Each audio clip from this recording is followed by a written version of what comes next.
Hey everybody, in today's video we are going to take a look at the newest foundation from Innisfree called My Foundation.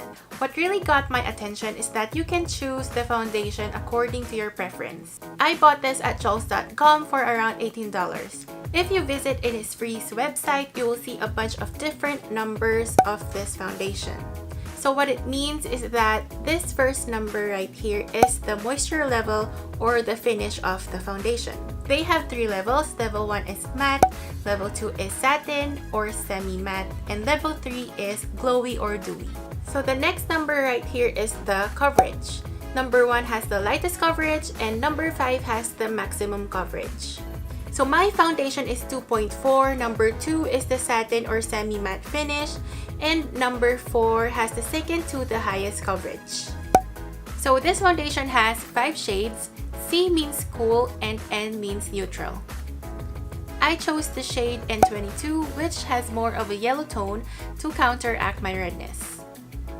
But when I swatched it with my other foundations, it isn't as yellow. Here's a side-by-side swatch. So the first one is super yellow, which looked great on my skin. It is the MAC Studio Fix Fluid in NC15.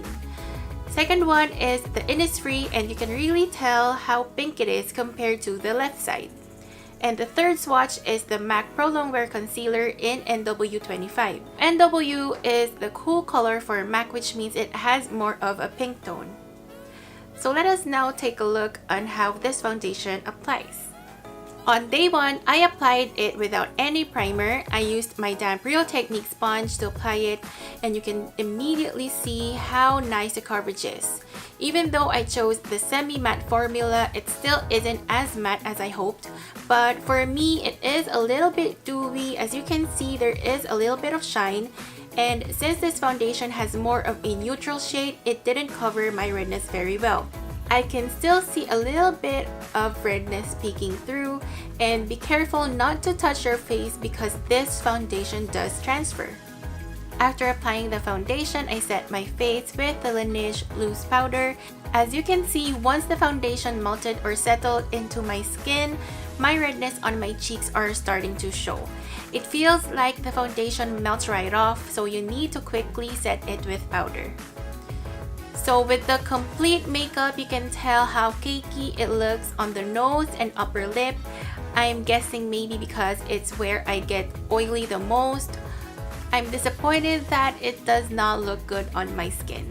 After 7 hours, my foundation looked even worse. It looked cakey and patchy, and my T-zone was very oily. It clung to my dry patches and it made my pores more visible.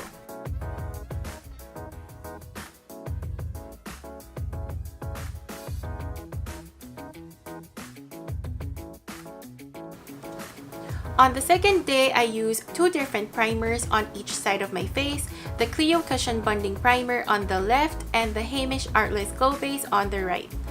The application on both sides were smooth. I didn't see much of a difference compared to using the foundation without any primer. This foundation melts right off on your skin, so you need to quickly set it with powder. With a full face of makeup on, those areas without concealer, you can see how red my face is.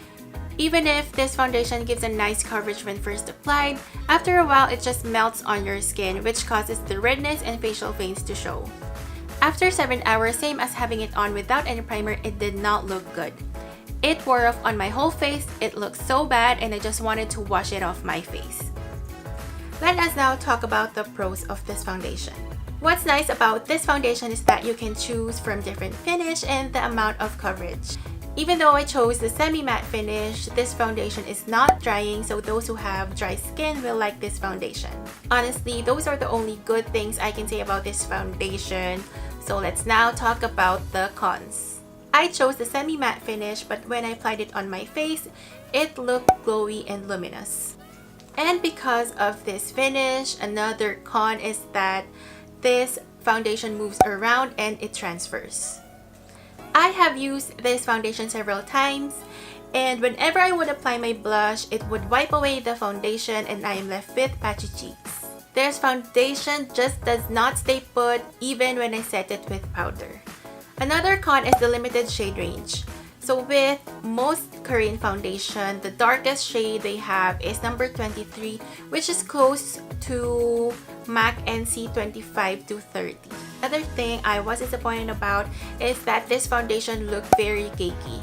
I have never looked so cakey in my life. I tried to use different powders, but it just does not look good.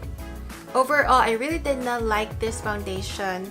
I have a combo skin and this foundation made my T-zone super oily and the rest of my face super cakey. I was real disappointed with the finish. I expected it to have a satin finish, which is maybe a close finish with the Makeup Forever HD foundation. This is just too luminous and too heavy for my liking. I know I have said a lot of negative things about this foundation, so if this is one of your favorite foundations, please don't hate and please don't get offended. Every skin is different, so what works for me might not work for you and vice versa. And what you are looking for in a foundation might be different from what I am looking for. As always, I gave my honest review on this foundation and I really hope you found this video helpful. And if you want to see more foundation and cushion reviews, please subscribe to my channel and please let me know what foundation you want to see next. If you have any questions or if you want to see any foundations you want me to try, leave it in the comments below. And I'll see you on my next video.